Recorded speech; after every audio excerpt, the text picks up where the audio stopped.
Chapter 588, Degree of Madness. Mr. K shifted instantaneously, tapping into the Gray's traveler's soul. His eyes took on an otherworldly glow, as if concealing doors to different realms. His form faded, and in an instant, a luminous white column surrounded by flames emerged, shrouding him within its fiery embrace. In the ensuing moment, Mr. K, stripped of his devil guise, materialized in a corner of the metallic beehive. His form liquefied, his flesh resembling dripping candle wax. The secret's suppliant pathway symbolized corruption, its influence curtailed by the sun pathway's capabilities. Half-melted flesh and blood cascaded onto the metal floor, seeping into it in a bizarre manner. Soon, it was absorbed by the spaceship Mad Lady had earlier detailed. Even Mr. K felt the weight of an unseen force, as if an invisible hand pressed him down. His attempts to extricate himself from the metallic floor proved futile, and he continued sinking gradually. Mad Lady, with grayish-green eyes gleaming, teleported near Mr. K. Despite his blood-colored, wax-drenched visage, Mr. K faced Mad Lady without a trace of fear. His focus remained fixed on the evil god's aura emanating from the metal hive, his ultimate target. He switched the grazed soul to an arbiter pathway beyonder, with 2 bolts of lightning gathering in the depths of his darkened eyes. Psychic piercing. Mad Lady refrained from teleporting. The illusory book within her eyes flipped open, revealing the kaleidoscope of colors on Mr. K's body and the shifting hues of light during his grazed soul transitions. Excitement illuminated Mad Lady's face. Raising her right hand, she prepared to delicately twist it clockwise. Steal. This was an ability she had recorded from Bard. A sudden, intriguing notion captivated Mad Lady's thoughts. She yearned to witness the aftermath of stealing the grazing ability from a shepherd. It was crucial to understand that her steal ability was limited to just one from a target, devoid of any connections to the abilities that came with it. In essence, after snatching the grazing ability, the soul, characteristics, and powers under grazing's influence would persist within Mr. K's body. In this state, Mad Lady pondered whether shepherds would grapple with internal conflicts, the fusion of characteristics, or a loss of control akin to the switching between non-adjacent pathways. Excitement bubbled within Mad Lady as she deliberately blinked near Mr. K, compelling him to switch grazed souls. She observed keenly, eager to discern which light aligned with grazing. As for Mr. K's reaction, she cared little.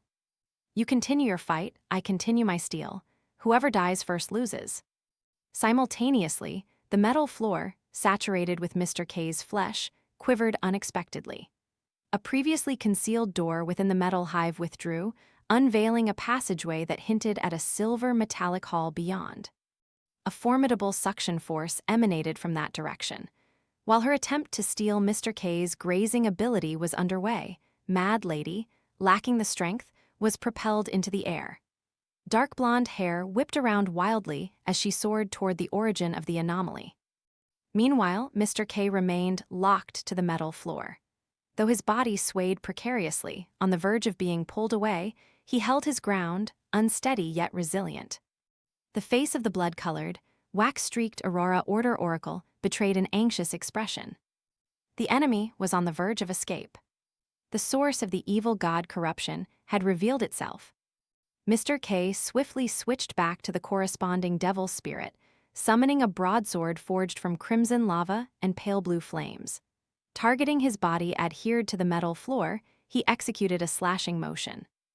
Beneath his calf, flesh promptly separated from his main body, the incision undergoing a mesmerizing melding of half-melting and half-reforming. Having relinquished a portion of his flesh, Mr. K allowed pale white, moist, and freshly formed limbs to squirm out from the severed stump. Concurrently, he harnessed the formidable suction force to pursue Mad Lady and draw closer to the source of corruption. In midair, he witnessed Lumion, disguised, clutching the door frame in a struggle against the menacing suction. He observed the motionless silver, white full-body armor seamlessly blending with the floor. Mad Lady surged ahead, on the verge of flying past Lumion. With a wave of her right hand, she emitted a greeting like hello, her face radiating excitement and anticipation. Lumien's pupils constricted. Disregarding his precarious state, he harumphed. Two beams of white light shot forth from his nostrils, accurately aimed at Mad Lady, but influenced by the tangible and enigmatic suction force. They bent and plunged deeper into the tunnel. At that moment, Lumien's grip on the silver metal door frame neared its breaking point, blood seeping from the strain. Faintly, he sensed an abundance of flesh and skin deep within the tunnel, intertwining to shape a colossal structure resembling a pear-shaped bird's nest. Suspended in midair, fleshy ropes, as thick as 2 or 3 adult arms and covered in a translucent membrane, extended, linking the distant wall, the ceiling above, and the metal on the ground. Within these flesh and blood tendrils, specks of starlight and a mysterious dark substance flowed into the massive pear-shaped object. The bird's nest-like structure was contracting inward, its various parts deeply sunken, delineating lines that hinted at a substantial disk. The terrifying suction force, capable of manipulating both reality and mystery, emanated from this pear-shaped object composed of skin, flesh, and blood. At that moment, the outlines on the pear-shaped object quivered, and all the indentations bulged and expanded.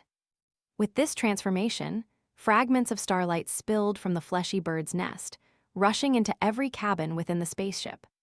This event resembled the prior 2 releases of the sea's power, yet lacked the grandeur and vastness, lacking the potential to rend apart anyone obstructing its path. Lumien could already envision the repetitive expulsion, understanding that the silver-gray behemoth had amassed a power capable of threatening the seal. Year after year, it required the extraction of this accumulated pressure. As the abundance of starlight scattered, the formidable suction force dissipated. With 2 thuds, Mad Lady and Mr. K collided with the ground. One found herself in the tunnel leading to the fleshy bird's nest, while the other lay in the silver hall where Lumien and Ultraman had previously battled. Lumien released his grip, landing on the ground. His gaze swiftly fixated on the April Fool's key member, adorned with clumps of flesh and blood on her face. Mad Lady sprang up, exclaiming to him and Mr. K, "Did you see that? Did you see that? That's an incubating deity. Yes, it should be a deity." Despite the intense fluctuations in Mad Lady's emotions, Mr. K discerned no sincerity in her tone. Her mention of deity sounded more like powerful and terrifying monster, a mere description. In the next instant, Lumien materialized behind Mad Lady, who promptly vanished on the spot, blinking closer to where the starlight had scattered.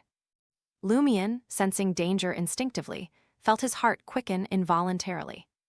He hesitated to delve too deeply into the tunnel, avoiding proximity to the flesh and blood bird's nest he had vaguely seen before. Unimaginable horrors were certain to unfold. However, Mad Lady sprinted in that direction. Let her venture deeper and potentially meet her end. Lumien's thoughts raced, torn between decisions. Another second passed, and Mr. K teleported in front of Lumien, fervently pursuing Mad Lady. In that moment, Lumien, who had often considered himself a bit eccentric, found himself yearning for a bit more normalcy from the duo ahead of him. While he could comprehend Mr. K's choices and actions, rooted in unwavering faith in God and the pursuit of divine will, coupled with a hint of extremism, Mad Lady's conduct exceeded his expectations. Drawing from I Know Someone's confession and Mad Lady's previous behavior, Lumien detected no signs of her fanatical devotion to the celestial worthy. Simultaneously, due to the ongoing conflict between the celestial worthy and Mr. Fool, she couldn't always rely on protection. This raised a question for Lumien. If Mad Lady consistently courted danger, how had she managed to survive to this day? April Fools lacked the strict hierarchy and coordination seen in the Aurora Order. Most of the time, members operated independently with minimal interaction. Protecting Mad Lady from the start, allowing her to grow steadily with such a mindset, seemed implausible. Could it be that I Know Someone had once overseen the treatment of Mad Lady's mental and psychological issues? After his demise, did Mad Lady's problems exacerbate? Lumien quickly formulated a plausible explanation, but considering Mad Lady's conduct on the betrothal ship, her current state struck him as abnormal.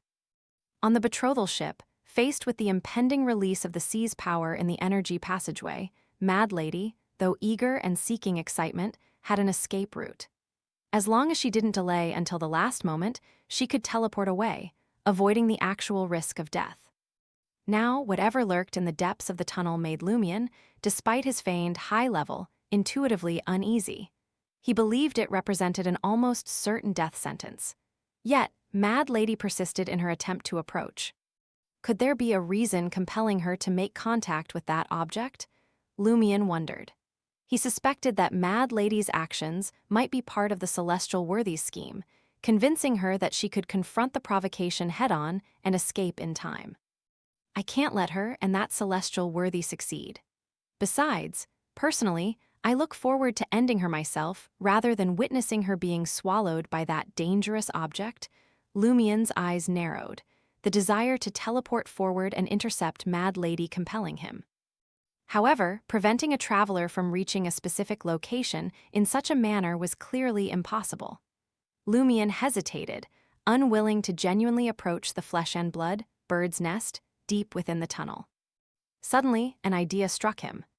The peculiar structure's rejection of outsiders seems to have lifted, and with Lotto Gyro, a person possessing a potent sea bloodline, deceased. Could I attempt to gain temporary authority as the governor of the sea to halt Mad Lady's progress? With that in mind, Lumion embarked on his endeavor. Activating the power of the sea within him, he allowed his astral projection to merge and swiftly expand outward.